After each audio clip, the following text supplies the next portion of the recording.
মঙ্গলবার গভীর রাতে কদমতলা থানার পেছনে কদমতলা গ্রাম পঞ্চায়েতের ৬ নং ওয়ার্ডের একটি বাড়িতে চুরি করতে এসে এক মহিলাকে ধারালো অস্ত্র দিয়ে আঘাত করে পালালো চোরের দল। এই ঘটনায় আহত হয়েছেন অর্চনা দেবনাথ নামে এক মহিলা, স্বামী মৃত জয়ন্ত দেবনাথ। তিনি জানিয়েছেন, রাতে তিনি তার মেয়েকে নিয়ে ঘরে ঘুমিয়েছিলেন। রাত ১টা নাগাদ ঘরের জানালা ভেঙে চোর ঘরে প্রবেশ করে। ঘুমন্ত অবস্থায় তাকে মারধর করে চুপ থাকার কথা বলা হয়। এরপরেই তিনি চিৎকার দিতেই দা দিয়ে কোপ মেরে ওই চোর পালিয়ে যায়।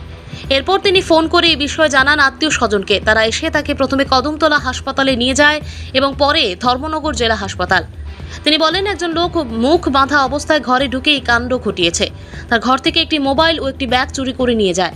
এই বিষয়ে তিনি কদমতলা থানায় অভিযোগ জানিয়েছে। ঘটনার তদন্ত করছে পুলিশ।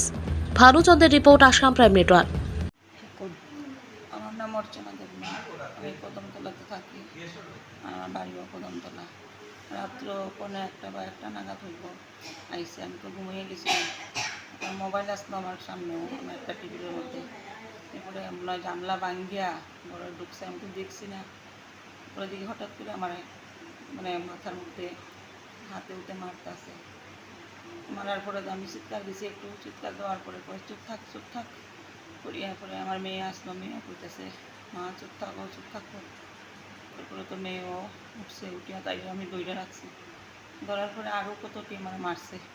মারার পরে আমিও চুপ থাকছি। এরপরে দাও দিয়ে বোধহয় কূপ দিছে একটা দিয়া। তারপরে দেখছি আর একটা রুম দিয়া হাঁটটা গেছে। তখন আমি জানলা দিয়ে বাসার লেগে দৌড়িয়ে একটু বাইরে দিয়েছি।